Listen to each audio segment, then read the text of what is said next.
Hello, welcome you all in Kirosha nursing academy.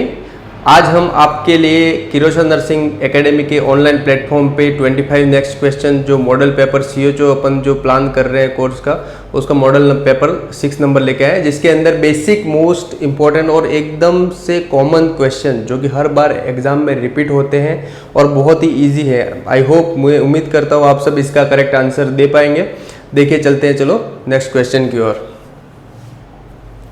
First question, the word hospital is origin from. पहला question ये आ सकता है कि हॉस्पिटल जो वर्ड है वो कहां से, उसकी उत्पत्ति कहां से हुई है। ठीक है, तो हॉस्पिटल वर्ड की जो उत्पत्ति बोले तो हॉस्पिटल वर्ड की जो उत्पत्ति, पहला ऑप्शन ए है होटल, नेक्स्ट होप्स, हॉस्टल और हॉस्पिस। ठीक है, 4 ऑप्शन दिए गए हैं, hotel, hopes, hostel and hospice. तो हॉस्पिटल वर्ड यहाँ पे आप देखो तो ये तीनों डिस्ट्रैक्शन है। ठीक है, होटल हो नहीं सकता, होप्स उम्मीद का नाम है, हॉस्टल जो कि कॉलेज में जो हॉस्टल रहती है वो है, और होप्स हॉस्पिस। ठीक है, चौथा ऑप्शन क्या है, हॉस्पिस। तो आप अगर इसके बारे में जानकारी नहीं है फिर भी आप इजीली इसका आंसर कर सकते हैं। ठीक है, अपने को डिस्ट्रैक्शन जो कि अपन को अपने ध्यान को भटकाने के लिए जो ऑप्शन रहते हैं उसको रिमूव कीजिए। तो यहाँ पे सीधा आपका एक मक का क्वेश्चन हो गया हॉस्पिस।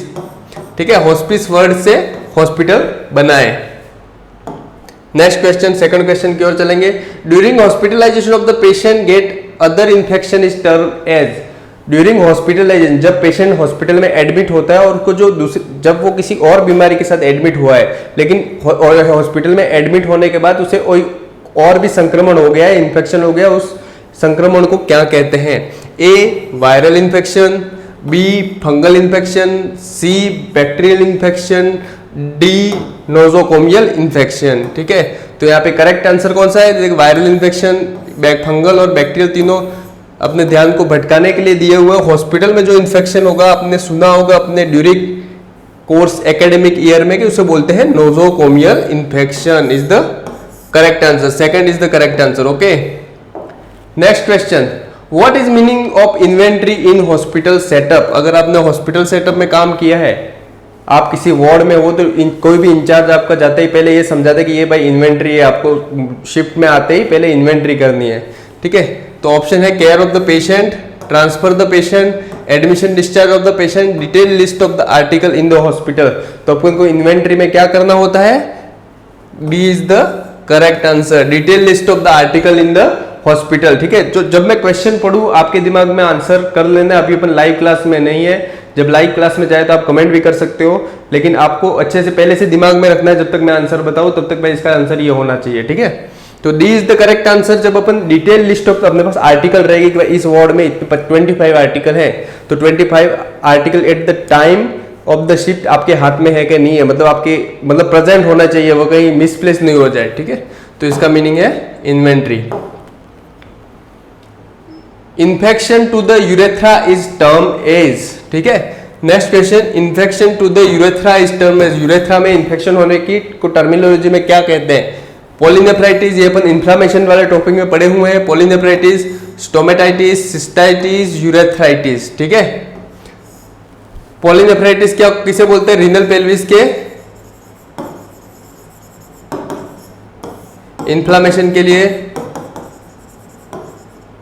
ठीक है, तो आपको इसके बारे में डिटेल जो अदर ऑप्शन है मैं यहां से रिपीट करूं, इससे अच्छा आप इन्फ्लामेशन में चले जाइए। इन्फ्लामेशन वाले वीडियो में आप कोई भी वहां से किसी भी टॉपिक का इन्फ्लामेशन से रिलेटेड क्वेश्चन है, आपका क्वेश्चन गलत नहीं होगा।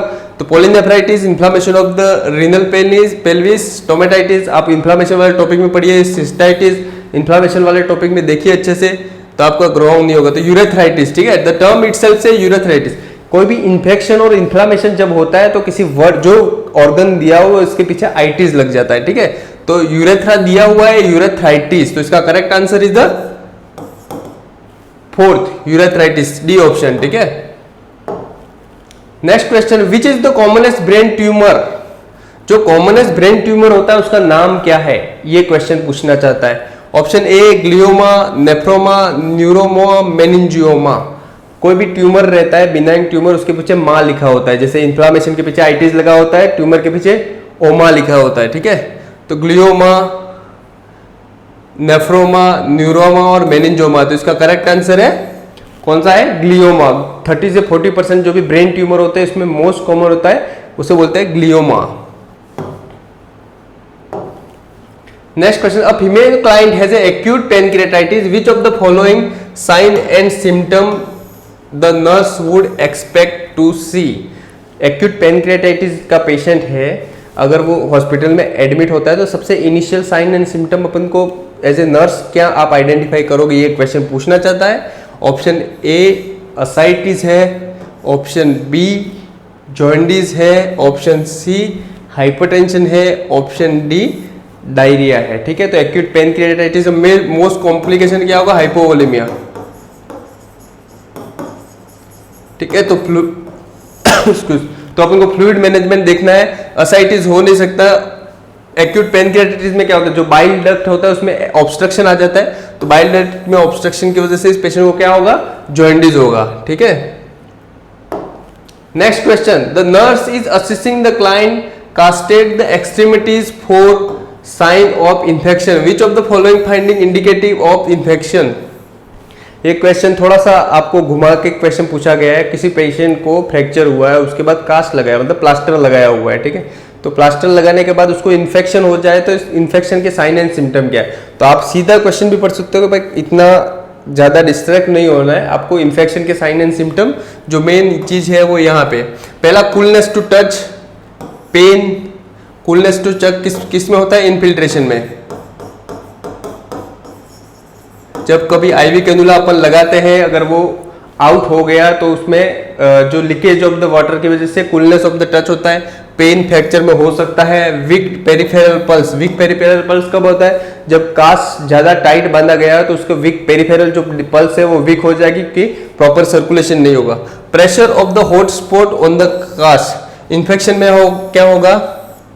एक तो रेडिश हो सकता है और एकदम hot spot area, reddish hot spot area बन जाएगा। ठीक है, तो D is the correct answer. Cast से रिलेटेड हमेशा क्वेश्चन आता है, फ्रैक्चर होने के बाद जो अपन प्लास्टर बोलते हैं उसे कास्ट बोलते हैं, तो ये चीज ध्यान रखनी है। Next question, a client with acute renal failure is aware that most serious complication of this condition. Most serious complication कौन सा है? एक्यूट रीनल फेलियर, इससे रिलेटेड क्वेश्चन है। तो एक्यूट रीनल फेलियर के बाद अगर पेशेंट को इन्फेक्शन हो जाता है तो मोस्ट कॉमन कॉम्प्लिकेशन है, इससे कंडीशन और वर्स हो सकती है। ठीक है, infection is the most common complication of the acute renal failure. Next question, a client has undergone the bone biopsy, which nursing action should the nurse provide after the biopsy. जब अपन ward से कोई patient को shift करते हैं biopsy procedure के लिए, जब वो वापस रिटर्न अपने वार्ड में आता है तो अपन को क्या चीज असिस्ट करनी है? बायोप्सी करवा के आगे, बायोप्सी क्या है? फाइन टिश्यू एस्पिरेशन, कोई भी टिश्यू को एक एस्पिरेट कर दे बायोप्सी गन के द्वारा, नीडल के द्वारा, फिर उसका कैरेक्टरिस्टिक्स और उसके स्ट्रक्चर के बारे में डिटेल स्टडी की जाती है हिस्टोपैथोलॉजी में।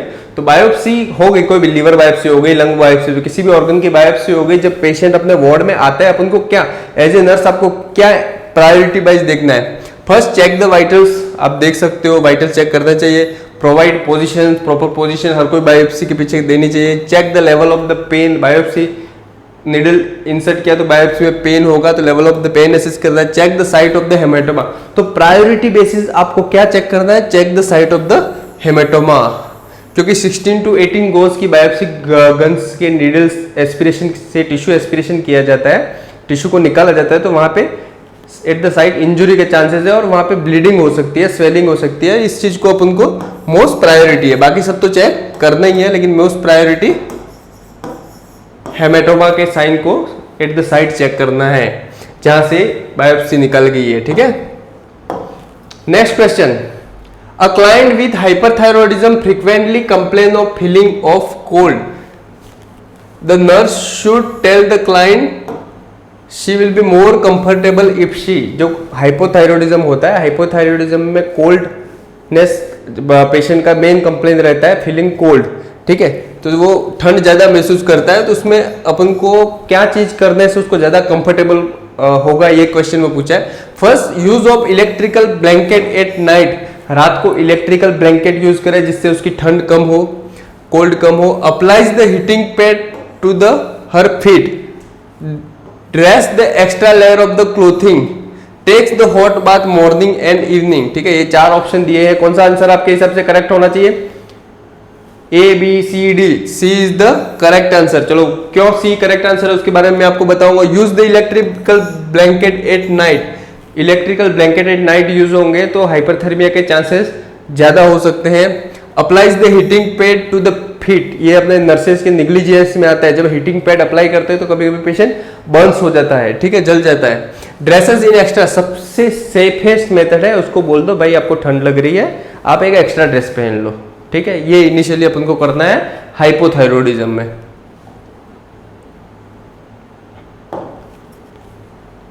To determine the effect of the persistent vomiting, nurse should most concern with the monitoring. जब परसिस्टेंट पेशेंट को वॉमिटिंग होती है, नोजिया वॉमिटिंग होती है, तो अपन एज ए नर्स अपन को क्या सबसे मोस्ट असिस्ट करना चाहिए, ठीक है, मॉनिटर करना चाहिए। कौन सा इलेक्ट्रोलाइट की बॉडी में कमी हो जाती है, ये चीज मॉनिटर करनी है।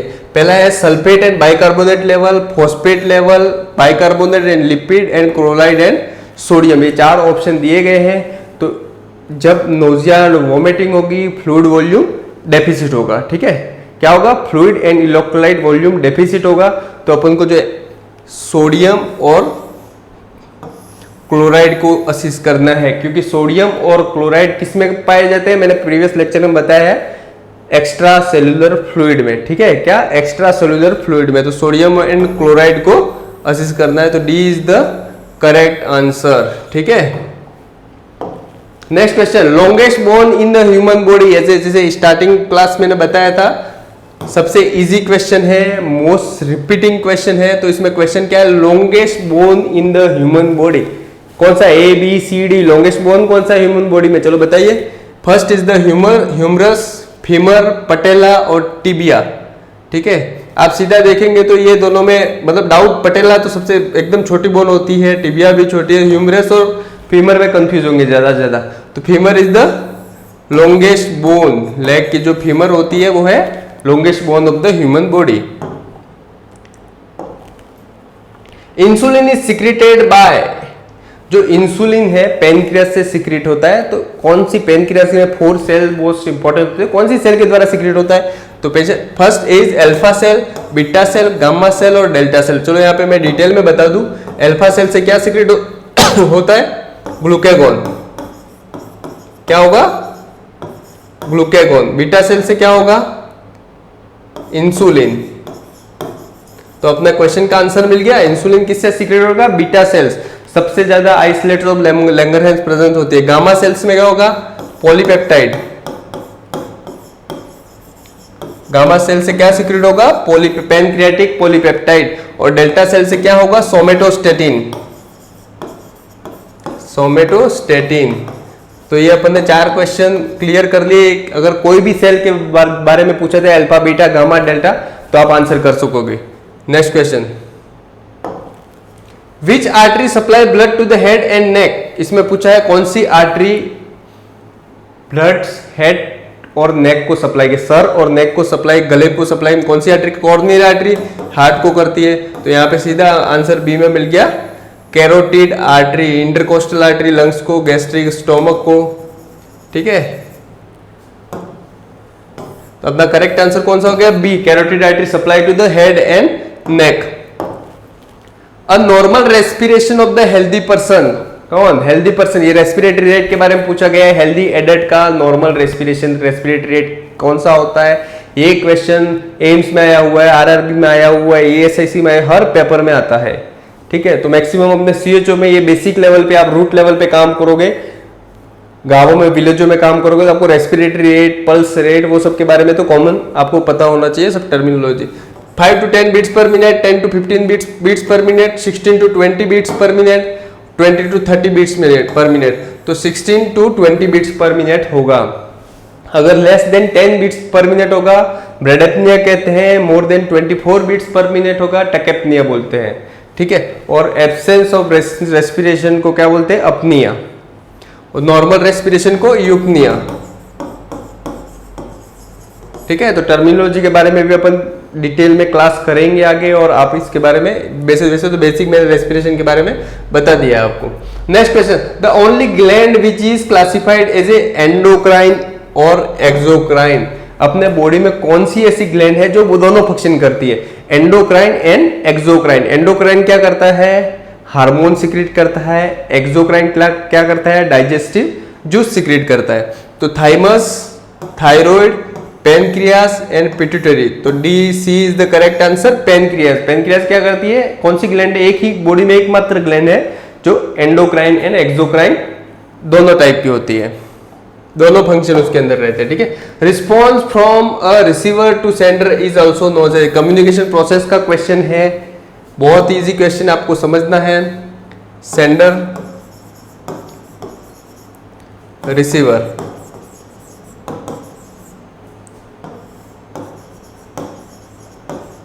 ये है मैसेज, ठीक है। इस पूरे में क्या होता है, चैनल। सेंडर जब रिसीवर को भेजता है वो मैसेज भेजता है, जब रिसीवर सेंडर को इंफॉर्मेशन पास करता है उसे बोलते हैं फीडबैक। क्या बोलते हैं, फीडबैक। तो इसका करेक्ट आंसर कौन सा हो गया, C is the correct answer, feedback. Next, platelet count increase in which condition, कौन से ऐसे फीवर में platelet count, tip of the tongue होगा ये आंसर आपके पास। प्लेटलेट काउंट किस में कम हो जाता है, तो डेंगू में, ठीक है। किस में कम हो जाता है, डेंगू में प्लेटलेट काउंट कम हो जाता है, उसे क्या बोलते हैं, thrombocytopenia. Thrombocytopenia 1.5 lakh to 4 lakh platelet count normal होता है। थ्रोम्बोसाइटोपिनिया, स्पॉन्टेनियस ब्लीडिंग कब हो जाती है, इस पे क्वेश्चन है। जब आपका प्लेटलेट काउंट 20,000 से नीचे हो जाता है तो शरीर में अपने आप ब्लीडिंग होने के चांसेस हो सकते हैं। थर्ड क्वेश्चन यहाँ पे बन सकता है। दूसरा, डेंगू वायरस, कौन सा dengue virus is most dangerous, types 2, 4 types के डेंगू वायरस है, 1 2 3 4। तो type 2 dengue virus is the most dangerous, क्योंकि इसमें हेमोरेजिक फीवर होता है, ठीक है। ये थर्ड क्वेश्चन हो। फिर डेंगू वायरस किससे होता है, एडिस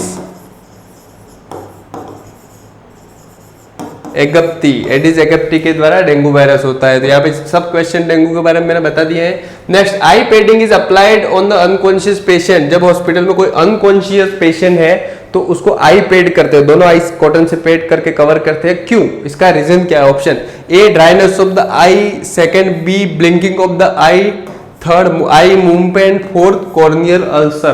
तो जब कोई अनकॉन्शियस पेशेंट रहता है वो आई मूवमेंट करने में समर्थ नहीं रहता है तो उसको क्या करते हैं, आई पैड लगाते हैं, क्यों, जो आई कॉर्निया के चारों ओर जो अल्सर बन जाता है उसे बोलते हैं कॉर्नियल अल्सर। तो मोस्ट कॉमन आई पैडिंग क्यों लगाता है, to prevent from the corneal ulcer.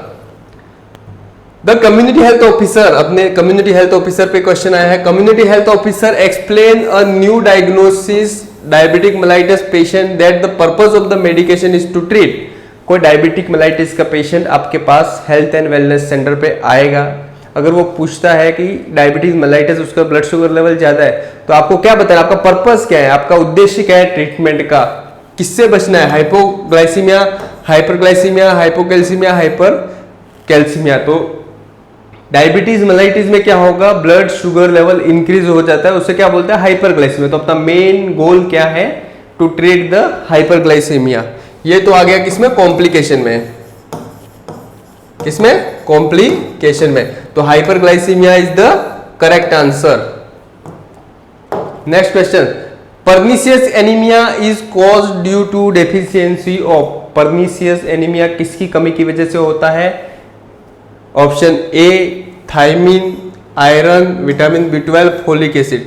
तो पर्नीशियस एनीमिया किसकी कमी की वजह से होता है, विटामिन B12। न्यूट्रिशन के लेक्चर में अपन ले चुके हैं। पर्नीशियस एनीमिया किसकी, विटामिन B12, उसका नाम क्या है, साइनोकोबैलेमाइन। क्या नाम है, साइनोकोबैलेमाइन, साइनोकोबैलेमाइन, विटामिन B12। क्यों, क्या होता है पर्नीशियस एनीमिया, जब अपने जो गैस्ट्रिक होता है, गैस्ट्रिक में क्या होता है, जो इंट्रिस्टिक फैक्टर है वो एब्सेंट हो जाता है ड्यू टू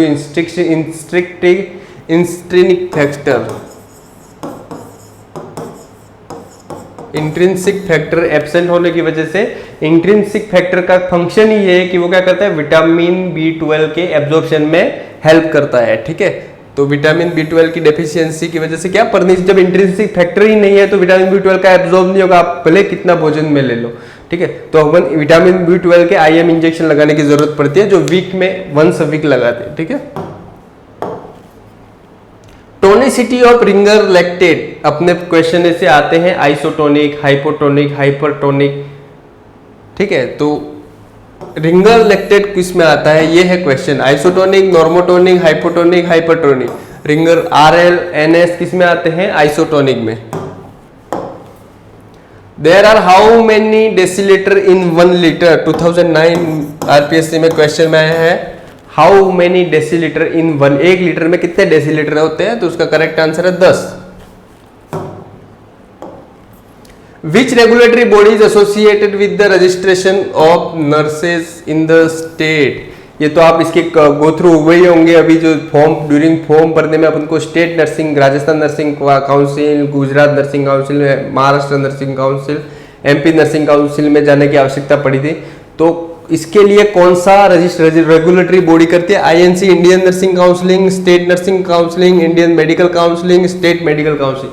नर्सिंग के लिए नर्सिंग रिलेटेड है, यहाँ पे कंफ्यूज INC और SNC में नहीं होने आपने। हर स्टेट के लिए कौन सा होता है, state nursing counselling is a body who regulate the registration in the state. Mask like fishes is typical feature of, mask like fishes कौन से डिसीज के टिपिकल फीचर है, tetanus, hypothyroidism, Parkinson disease, down syndrome. Mask like fishes किस में होता है, Parkinson disease में। तो कौन सा, C is the correct answer. Parkinson disease में मास्क लाइक फिशेज होता है, ठीक है। तो अपन ने 25 क्वेश्चन कंप्लीट कर दिए। Thank you all. अगर आपको वीडियो पसंद आया हो तो लाइक एंड शेयर करें और अपने चैनल को सब्सक्राइब करें ताकि मोर स्टूडेंट जुड़े और जो बेसिक अपन जो line series of the line start की है उसका एडवांटेज ले सके। Thank you all. आप प्रीवियस वीडियो में भी देखिए, बहुत से क्वेश्चन पुटअप किए गए हैं जो आपको एडवांटेज हो सकते हैं। Thank you all.